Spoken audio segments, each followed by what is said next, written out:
Liberty Counsel has launched its Silence is Not an Option program for pastors and churches. We're going to be talking about it today on Faith and Freedom. I'm Matt Staver, founder and chairman of Liberty Counsel. Joining me is Matt Barber, vice president of Liberty Counsel Action. Matt, this Silence is Not an Option program is going to be distributed over 100,000 copies of this, and we want even more to go out around the country. Information includes DVD and printed material setting forth what pastors and churches can do, what's permissible with respect to political activity of pastors and churches, supporting or endorsing candidates, and also with regards to legislation or initiatives such as the Personhood Initiative or marriage initiatives or some local, state, or national legislation.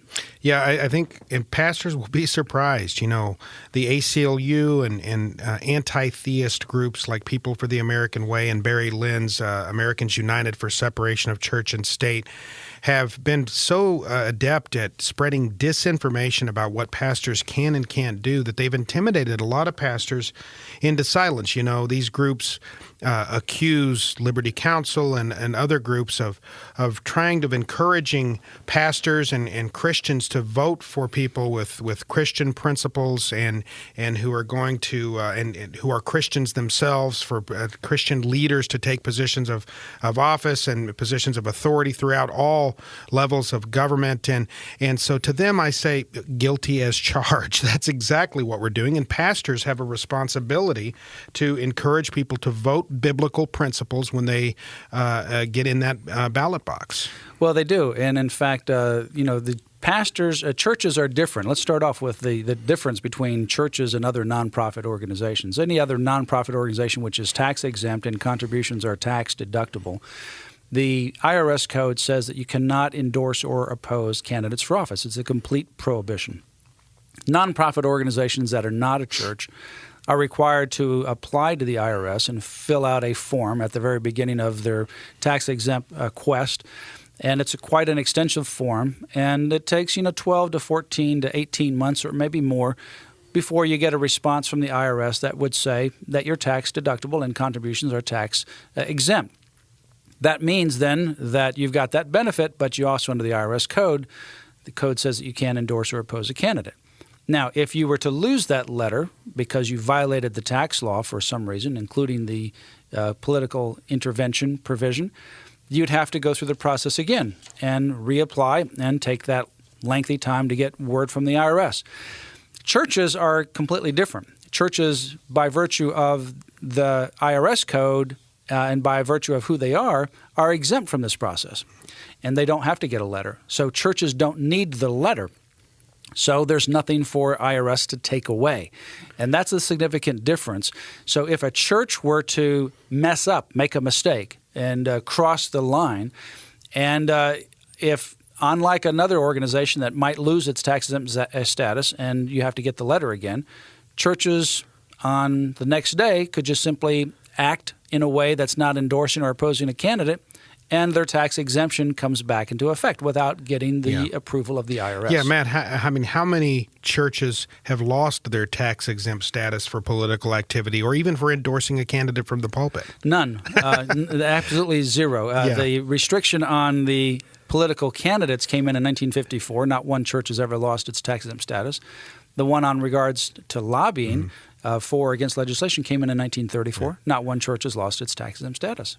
And this has got to be frustrating for groups like People for the American Way and Americans United and Barry Lynn. I know it is, because their whole tactic is to bully and intimidate pastors into warning them that they're going to lose their tax-exempt status. Well, they're a bunch of paper tigers, and they know it inherently, so that's why they kick out all these letters and try to threaten and pastors and so forth. But Matt, we are in similar times right now. This reminds me of the election back in leading up to 1980 when Ronald Reagan was elected, and Jerry Falwell and the Moral Majority were instrumental in encouraging Christians to get involved into voting. Jerry Falwell said something to pastors at that time. He said, What is wrong in America today?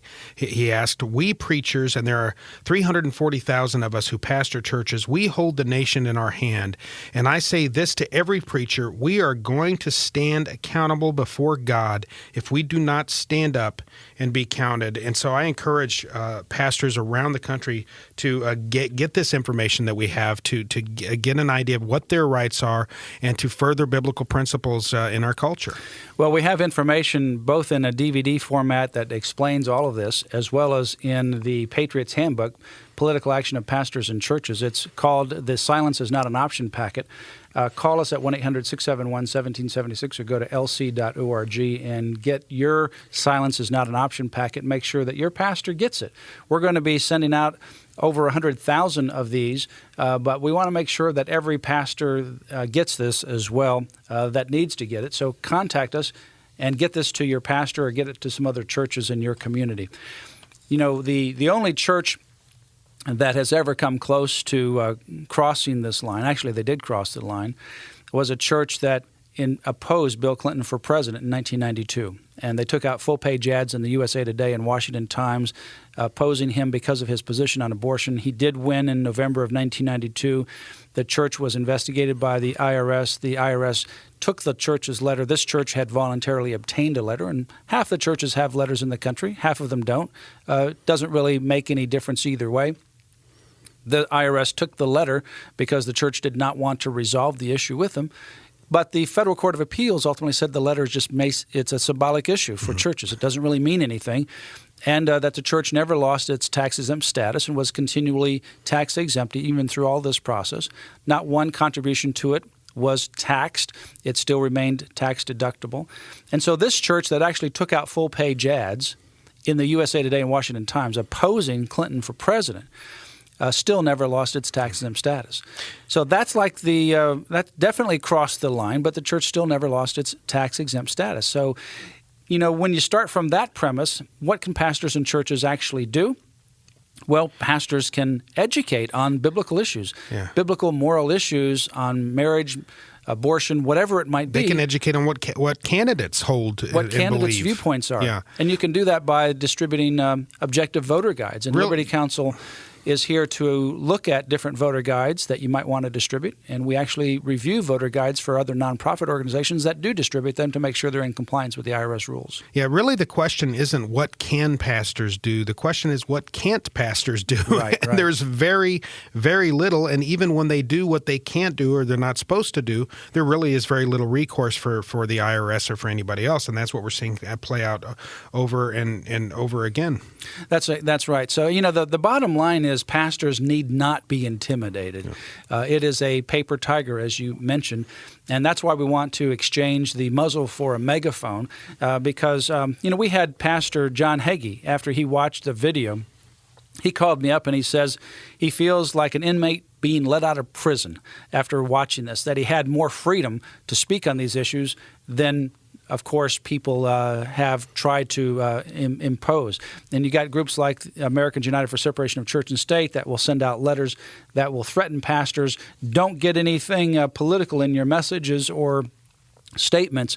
Certainly pastors can educate. You can encourage people to register to vote.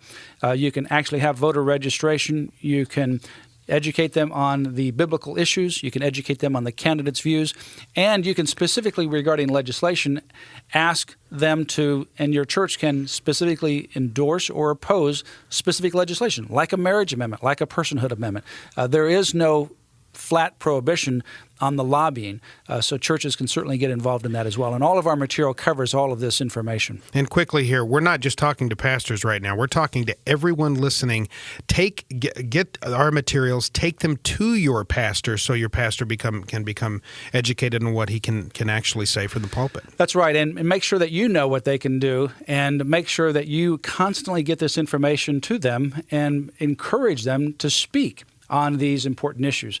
Now, this is a very critical time in American history where we need to speak on these moral and biblical values. As for the Silence is Not an Option packet, it includes a DVD as well as this handbook, political action of pastors in churches, plus other information to educate you and your pastor about what you can do.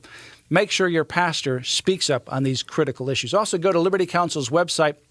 If you're a woman looking for a conference that has a unique blend of both spiritual encouragement and renewal and also social responsibility about how you ought to impact your community, I encourage you to attend the WIN Conference, Women Impacting the Nation, in Orlando this September. Go to Liberty Counsel's website, lc.org.